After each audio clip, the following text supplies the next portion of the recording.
7-Eleven na tuna mayo and salmon mayo. So yun o, only on 7-Eleven. Only at price of 55 pesos. Yan. So, tikman na natin. Ano pa nanatay natin? Let's go!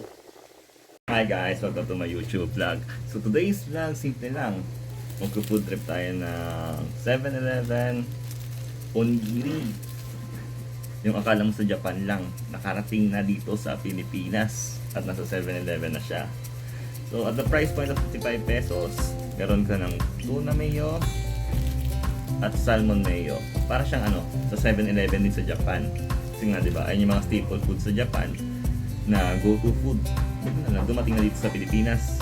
So, mag-food tasting tayo. Tapos paano yung mga process nito, paano buksan. Kasi medyo tricky ito, may mga to. So, ano pa hinihintay natin? Let's go! Una natin bubuksan is tuna mayo. So, nakita mo yung wrapper na yan. Nakapaligid siya sa nori. So, may progress yan para buksan. So, una titignan mo to, wrapper na to. Sundan mo lang yan. Paano ba to? Yan. Kasi kapag mali ang bukas mo, sisira siya. Kaya mali na kagad bukas ko. Para ma-maintain mo yung sira na kamay na sa isa. Kasi pag nasira mo siya, mababagsakan, masisira yung nori. So ayan, kasama yung nori. Pero may tricks yan kalimutan ko lang kung paano. So ayan, dapat kasama yung nori dyan nasira na. So pag nasira siya, open na siya, dapat kasama yung mismong nori Tsaka guys, nga pala, ang onigiri is hindi siya iniinit. Kanina is tinanong ako ng cashier, sir, init po ba natin? No, kinakain ng nori na malamig. Ay ng onigiri na malamig. Kasi mawala yung flavor niya, lalo na yung rice. So ayan, not bad. Mali lang ako ng bukas. So titikman na natin. Sarap. Sarap.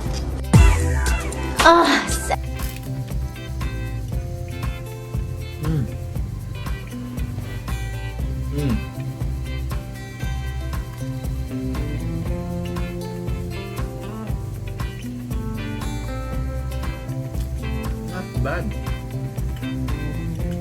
Texture ng kanin niya, almost the same na nasa 7-Eleven in Japan. Tapos yung kanin, ayun, maasim din, parang sa din, rice vinegar din sa sa Japan. Almost the same. Sarap to. Sarap ng tuna mayo. Yung sarap ng tuna mayo. Tapos malamang ang mayonnaise ay yupay. Sarap.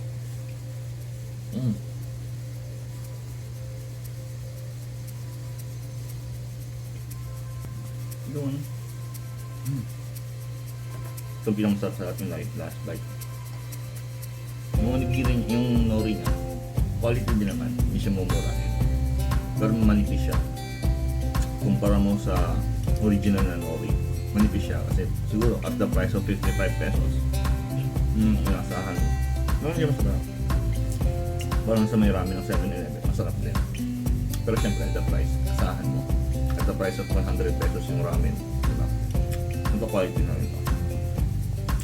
Kasi mag-food trip ka or mag-risk ka sa office, mag-risk ka na kailangan mo kumain ng kanin. Ito, mapapakinabangan ng Pilipino to.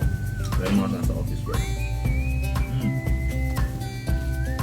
So natin, salmon mayo. Ito mga legit to. Kasi una parang napaka-basic naman. Ito, salmon mayo. Bubuksan natin na maayos. Sana maayos. So yun, ito naman salmon tayo. So na-figure out na meron pala siya dito full here. Tapos meron siya instruction pala dito. May siya na dito right kasi tayo So yan, iupo lang natin dito sa baba. Na-pull ko na. So yun, lumalabas na yung nori. Hindi natin kung tama ba. Almost tama. Ayan, lumalabas na. Ang galing. Diba? Sablay kasi yung kanina Ayun, ang galing. Buo siya, buo. Pinapoint out ko lang is dapat maayos siya lumabas. Ayan na. Wala, malibanat ko. Well, almost the same. Ayun, mali lang kata. Pero ayun, ang galing ang buo na siya. Di ba? So, ayan. For the moment of truth, salmon mayo naman. So, salmon mayo. Ito na.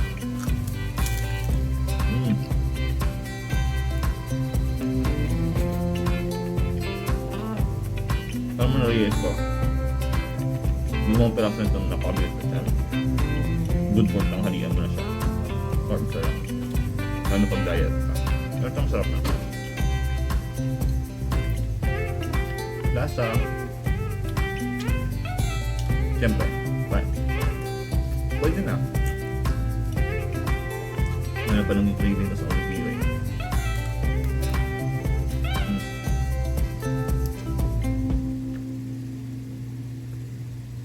Malaman naman siya kahit paano. So hindi ko nakagat kanin. So kung nakagat, may laman kagat. Ayun ang maganda dito.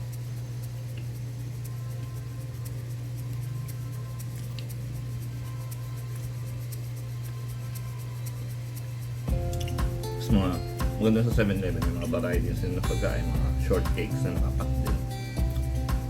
Ang go-to foods talaga. Not bad. Masarap. So the final bite.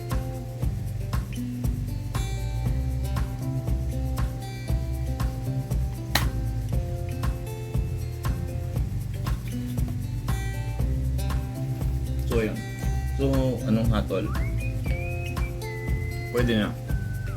For the price of 55 pesos, hindi naman siya masama. Bali, nakuha niya naman yung lasa at saka texture. Pero yung sa kanin, medyo kulang pa naman. Pero pwede na. Tapos yung onigiri, manipis. Pero unang kagat mo, may feelings kagad. Tapos yung mayo is almost Japanese kupay na. So, I would highly suggest onigiri kumpara sa ibang ano. Kasi syempre, kung sa restaurant, mas mahal tapos wala kang idea sa lasa. Nasarapan ka talaga doon. Pero okay na, competitive na lasa niya. Onigiri. Okay. Highly recommended. Siguro 7 out of 10. 6 out of 10. Yun masarap. For the price of 55 pesos. So, tapos na. Please like and subscribe my YouTube channel. Kaka-900 na tayo. 100 na lang. 1,000 na tayo. Ay, napakunti na lang. Maraming salamat. So, ulitin.